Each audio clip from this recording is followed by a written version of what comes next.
she released a tweet about 37 minutes ago. It stated the WNBA and WBPA have reached an agreement on a moratorium for league business. Sources tell ESPN this is necessary because the sides had failed to reach an agreement on a CBA agreement or an extension by the January 9th deadline. So with that being said, they have come up with some type of agreement. Now, I just want to look up something real quick before we dive a little. One single word just froze the entire WNBA offseason. And if you thought that meant progress, you might want to sit down for this. Because what the league announced doesn't signal a breakthrough, it signals the exact opposite. A tweet went out saying the WNBA and the Players Union reached an agreement on a moratorium for league business. At first glance, that sounds calm, organized, responsible, almost reassuring. But the moment you actually understand what that word means, the situation gets a lot darker. A moratorium isn't a solution. It's a pause button, a temporary shutdown, and leagues don't hit pause when they're close to a deal. They do it when talks are breaking down so badly that normal operations can't continue. Here's the part that should worry fans. This announcement didn't come before a deadline. It came after the January 9 deadline to reach a new collective bargaining agreement had already passed with no deal in place. Not an extension, not a framework, nothing. From my understanding, based off this little moratorium thing, hopefully I'm saying that right, they have decided to do, this is not giving us a 2026 season. I do want to be clear there. I believe they reached an agreement to this just a proper word to continue negotiations, if I'm reading this correctly. So as of right now, it's still basically they still don't have a WNBA CBA agreement. Now, Alexa Philippou. So instead of moving forward into free agency like usual, everything has been frozen. No roster moves, no negotiations, no clarity, just silence. And what makes this even more alarming is the timing. The league is coming off the most successful season in its history. Ratings exploded, attendance surged, momentum was finally on their side. And behind the scenes, the business side is grinding to a halt. This isn't just paperwork being delayed. This is a warning sign. Because once you see what exactly got frozen and how hard it was just to agree on stopping negotiations, it becomes clear just how fragile this situation really is.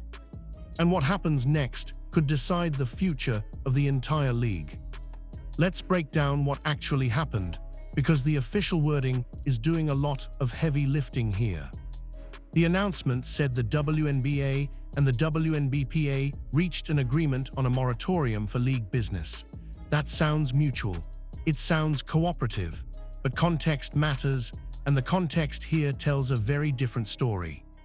This moratorium only exists because the two sides completely missed the January 9 deadline to finalize a new collective bargaining agreement or even agree on an extension.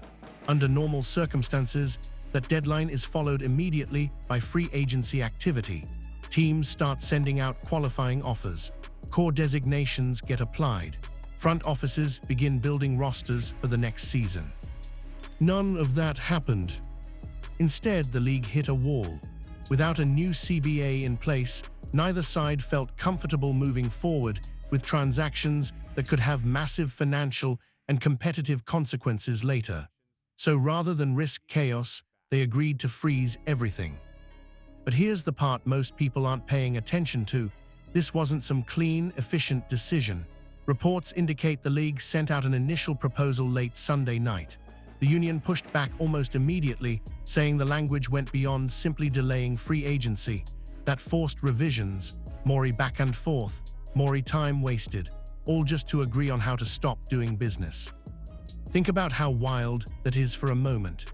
Two sides who have been negotiating for nearly 2 years couldn't even agree on the terms of a temporary pause without multiple rounds of edits. That's not what a healthy negotiation looks like. And this is why calling this progress is misleading. A moratorium doesn't bring the sides closer together. It doesn't set a new deadline. It doesn't outline a path forward.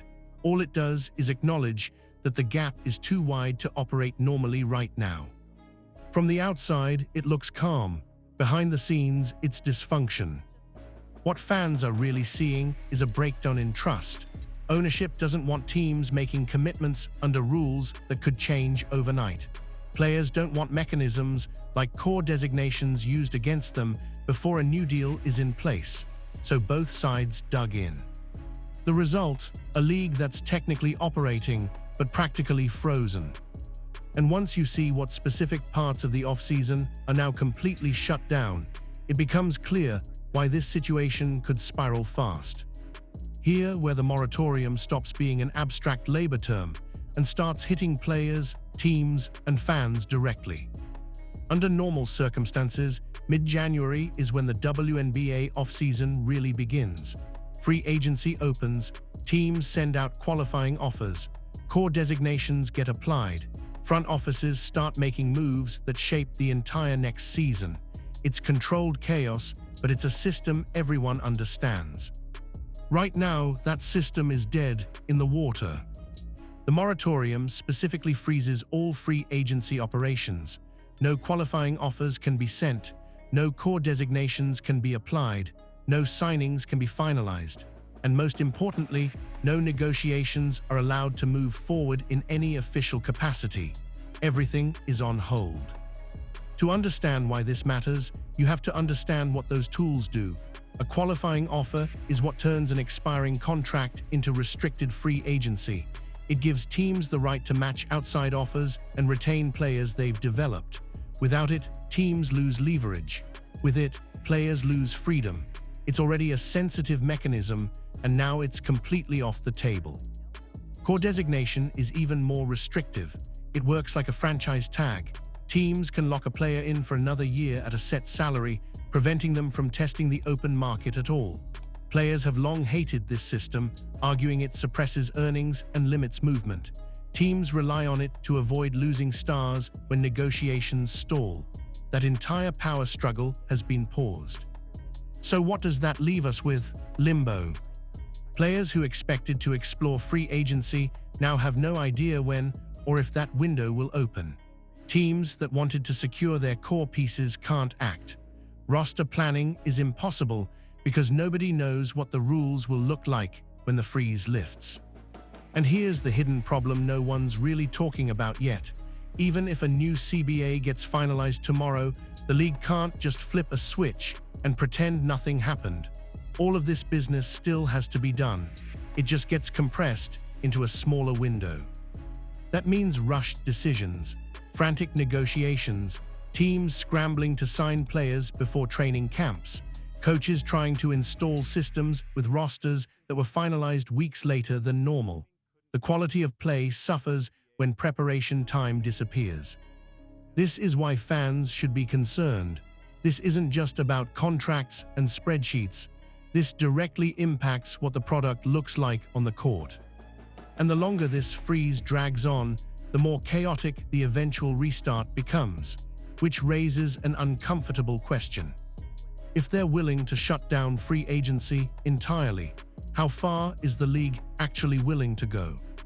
This is where the situation goes from concerning to outright dysfunctional. Because the moratorium didn't come together smoothly, it wasn't some calm, mutual decision reached after productive talks. According to reports, the league sent out its first proposal late Sunday night, just hours before things were set to move forward, and almost immediately, the players' union pushed back. Not over money, not over revenue splits, over the language of the pause itself. Sources say the union felt the proposal included unnecessary terms that went beyond simply delaying free agency. In other words, even when both sides agreed they needed to stop league business, they couldn't agree on how to describe stopping it. That forced revisions, more back and forth, more delays, all just to agree on pressing the pause button. Think about how bad that looks. The WNBA and the WNBPA have been negotiating a new CBA for nearly 2 years, 2 full years to prepare for this deadline. And when the deadline passed, they weren't close enough to keep the league running normally. they had to freeze operations entirely. That's not a sign of progress, that's a sign of mistrust. Both sides are clearly operating defensively. Ownership doesn't want teams making roster decisions under rules that could change retroactively. The union doesn't want teams using tools like core designations to lock players in under an agreement they're actively trying to replace. So instead of moving forward, both sides pulled the emergency brake. Publicly, the messaging is polite. Statements talk about continuing discussions and maintaining the status quo. But behind the scenes, the reality is far less stable.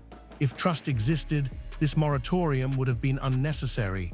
Free agency could have continued with temporary guidelines. Instead, everything stopped. And that's what should make fans uneasy. When negotiations are healthy, disagreements stay focused on the big issues: salary structures, revenue sharing, benefits, travel. When negotiations break down, every word becomes a fight. Even the process itself turns into a battlefield. That's what we are seeing now. The most telling part is this: neither side felt safe letting the other operate freely, even for a few days. That tells you how fragile the relationship has become. And while they're stuck arguing over language and leverage, the league is burning something far more valuable than time: momentum. Because while the business side is frozen, the outside world isn't waiting. Fans are watching. Sponsors are paying attention. And the longer this stalemate drags on, the harder it becomes to pretend this is all just a routine negotiation. And that's especially dangerous, given what the league just experienced last season. What makes this entire situation so frustrating is that it's happening at the exact worst possible moment. The WNBA just came off the most successful season in its history, not successful by past standards. Successful by any standard. Ratings jumped, attendance surged, national conversations shifted. For the first time, the league wasn't fighting for attention, it had it. A huge part of that momentum came from one name, Caitlin Clark. Her rookie season didn't just bring in existing women's basketball fans, it pulled in casual sports fans, people who hadn't watched a WNBA game before suddenly cared. Networks leaned in, sponsors followed. The league finally had leverage it had spent decades trying to build. And that's what makes this moratorium so dangerous. Momentum in sports is fragile. It doesn't wait for labor negotiations. Casual fans don't track CBA timelines. They don't read union statements. If there's confusion, delays, or uncertainty, they move on. That's just reality. While fans are wondering whether there's even going to be a normal off-season, sponsors are quietly asking questions. Media partners want clarity. Expansion teams need timelines. Every day without answers chips away at the excitement the league just worked so hard to create. This isn't like past labor disputes where the league was still trying to find its footing. This is happening when the spotlight is finally on, when expectations are higher than ever, when mistakes are amplified. And here's the irony. This moment of growth is exactly why players feel emboldened to push harder. They see the revenue coming in. They see sold-out arenas and record-breaking broadcasts. From their perspective, this is the proof they've been waiting for that the league can afford to do better by them. Ownership sees the same numbers and feels something very different. They see growth, yes, but also risk. They know this surge is recent. They don't know if it's permanent or tied to one generational moment. Locking in massive financial commitments before confirming long-term stability feels dangerous to them. So both sides feel justified. Both sides think the timing strengthens their position. But from the outside, the timing is brutal. Because while they argue over leverage and principles, the league is squandering the one thing it can't manufacture: sustained public attention. If this drags on too long, the narrative shifts from growth to dysfunction, from excitement to uncertainty. And once that switch flips, it's incredibly hard to flip it back. Which brings us to the question fans are really asking, not about free agency, not about language, but about survival. Is the 2026 season itself actually at risk? This is the question everyone keeps dancing around. So let's address it directly. Right now, there is no guarantee of a smooth 2026 season. And despite what some of the official statements might imply, this moratorium doesn't change that. The freeze doesn't set a new deadline, it doesn't outline next steps, it doesn't promise progress. All it does is stop the bleeding while both sides regroup. That's it. Everything else is hope and assumption. The WNBA can still technically have a season without a new deal under status quo rules, but that option becomes messier by the day. The longer negotiations drag on, the more compressed everything becomes. Training camps, roster construction, player conditioning, coaching prep, all of it gets squeezed into a smaller window. And that creates real consequences. Coaches rely on off-season time to install systems, build chemistry, and evaluate talent. Players need time to adjust to new teams, new roles, new expectations. If a deal gets finalized late, teams could be forced to rush through an entire off-season in a matter of weeks. That doesn't just affect wins and losses. It affects injuries, development, and overall quality of play. This is where online speculation starts to spiral. Some fans are already wondering if the season could be delayed. Others are asking whether ownership might eventually explore extreme contingency plans if talks completely collapse. To be clear, there is no confirmation of anything like that. These are rumors and worst-case hypotheticals, but the fact they're even being discussed tells you how much uncertainty exists right now. Labor disputes don't usually explode overnight. They erode confidence slowly. First, it's missed deadlines, then it's frozen operations, then it's contingency planning behind closed doors. Each step makes the next one easier. And here's the uncomfortable truth. Both sides still believe the other will blink first. The players believe the league can't afford to lose momentum or credibility. Ownership believes players can't afford to miss paychecks or risk public support. That standoff mentality is dangerous because it assumes there's plenty of time. There is. Fans are already uneasy. Media narratives are shifting. Instead of celebrating growth, conversations are now about dysfunction and uncertainty. That's how damage starts, not with a cancelled season, but with doubt. So is the 2026 season officially in jeopardy? No, not yet. But is it protected? Also no. And the longer this moratorium sits in place without real movement, the closer the league drifts toward a situation no one claims to want, but no one seems willing to fully prevent. To understand why this standoff keeps dragging on, you have to look at what each side believes they're fighting for, and why neither feels ready to give an inch. From the players' perspective, this moment has been a long time coming. For years, they've argued they were operating under outdated terms while the league steadily grew around them. Lower salaries compared to other professional leagues, travel conditions that lagged behind, benefits they felt didn't reflect their value. Now, with record ratings and packed arenas fresh in everyone's memory, players believe they finally have proof that the system needs to change in a meaningful way. They don't want small tweaks, they want structural shifts, a bigger share of revenue, stronger guarantees, conditions that reflect a league entering a new era. From their point of view, accepting incremental improvements now would mean wasting the leverage they may never have again. Ownership sees the same growth and draws a very different conclusion. Yes, the league just had a breakout season, but they also see decades of financial instability behind it. Years where the league relied heavily on outside support to stay afloat. From that angle, locking in long-term financial commitments based on a short burst of success feels risky. They want flexibility, protection. Time to confirm this growth isn't a temporary spike tied to one historic moment. That's the core conflict. Players are negotiating based on what the league could be. Ownership is negotiating based on what the league has been. And layered on top of that is a deep lack of trust. Players don't fully trust ownership to fairly share new revenue without being forced to.